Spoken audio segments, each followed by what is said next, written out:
আজি দেশৰ ৭৯ সংখ্যক স্বাধীনতা দিৱস। সমগ্ৰ দেশৰ লগতে ৰাজ্যৰ ভিন্ন প্ৰান্ততে পালন কৰিলে দেশৰ স্বাধীনতা দিৱস। ৰাজ্যখনৰ লগতে কামৰূপ জিলাৰ বাইৰাহা হাফিজিয়া মাদ্ৰাছাতো ৭৯ সংখ্যক স্বাধীনতা দিৱস পালন কৰে। আনহাতে পতাকা উত্তোলন কৰে মাদ্ৰাছাখনৰ সভাপতি তথা অৱসৰপ্ৰাপ্ত শিক্ষক মুছলিম আলীয়ে। News desk report, digital Assam live.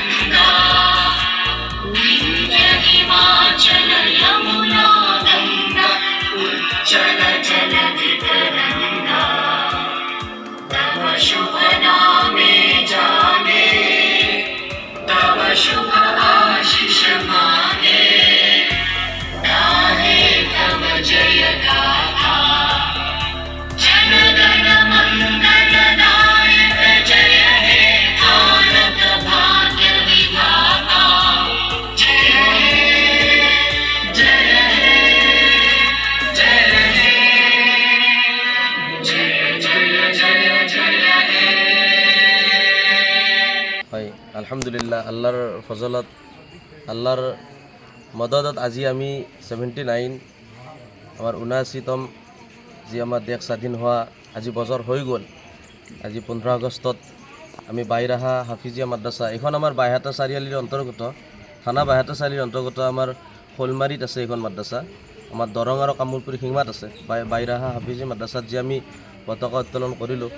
আল্লাহৰ ফজলত আলহামদুলিল্লাহ, আজি যেনেকুৱাকৈ এই হিন্দুস্তানখনত আমাৰ হিন্দু, মুছলমান, গাৰো, খ্ৰীষ্টান, বৌদ্ধৰ পৰাই শিখৰ পৰাই যিমান ধৰ্ম আছে, যেনেকুৱাকৈ আমি বৰ্তমান মিল মহাব্বতত আছোঁ, এনেকুৱাকৈ যেন আমি সদায় মিল মহাব্বতত চলোঁ। কাৰণ এই তিৰংগাৰ তলত আমি আছোঁ, এই তিৰংগাৰ তলত চব এক। যিখন আমি তিৰংগা আমি পতাকা উত্তোলন কৰিলোঁ বা আমি কৰি আহিছোঁ, আৰু ফিউচাৰত আল্লাহ যদি ভালে কুশলে সকলোকে ৰাখে কৰি থাকিম। এইখন পতাকাৰ তলত যেনেকুৱাকৈ আমি আছোঁ, এনেকুৱাকৈ আমি সদায় মিল মহাব্বতত থাকিব লাগে। আজি যেনেকুৱাকৈ নেকি আমাৰ হিন্দুস্তানতে হওক, অন্য দেশৰ পৰা আমাৰ হিন্দুস্তানৰ ওপৰত যেনেকুৱা আক্ৰমণ চলি থাকে, যেনেকুৱাকৈ হিংসা বিদ্ৰোহ চলি থাকে, এইবিলাকৰ পৰা যে আমি কেনেকুৱাকৈ বাচিব পাৰোঁ, তাৰ ওচৰত বেছি আমি আল্লাহৰ ওচৰত বেছি ভগৱানৰ ওচৰত, আল্লাহৰ ওচৰত প্ৰাৰ্থনা পূজা পাঠ কৰিব লাগে। লগতে আমি মিল মহাব্বত, আমি একতা হৈ কেনে চলিব লাগে। আজি হিন্দুই মুছলমানক দেখিব নোৱাৰে, মুছলমানে হিন্দুক বেয়া পায়, অন্য ধৰ্মই বেলেগ বেয়া পায়, কিন্তু নহয়, আমি যিহেতু এখন দেশত আছোঁ, আমি প্ৰত্যেকে ভাই ভাই হয়।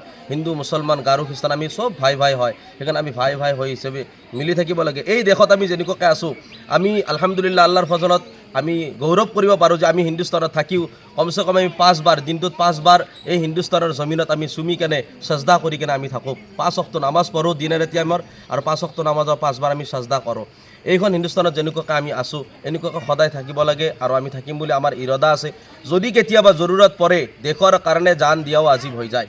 আমাৰ নবী সাল্লাল্লাহু আলাইহি ওয়াসাল্লামে কৈছে, দেশৰ কাৰণে জান দিয়াও আজিব হৈ যায়। সেয়েহে আমি সকলোৱে ধ্যান ৰখা উচিত, যে সকলো আমাৰ মানে কি মন ৰখা উচিত যে আমি এই দেশৰ কাৰণে সদায় আমি মিল মহাব্বতত চলিব লাগে, সদায় আমি এই দেশৰ কাৰণে জান দিয়াৰ কাৰণে তৈয়াৰ হৈ থাকিব লাগে। সেয়ে আপোনালোকে সকলোৱে দোৱা কৰিব আমাৰ মাদ্ৰাছাৰ প্ৰতিও। আমাৰ মাদ্ৰাছাটো আলহামদুলিল্লাহ যেনেকুৱাকৈ চলি আছে, আমাৰ আগৰ পৰাই চলি আহিছে, আৰু আল্লাহ ফিউচাৰত যদি ৰাখে এনেকুৱাকৈ কৰি থাকিম ইনশাআল্লাহ।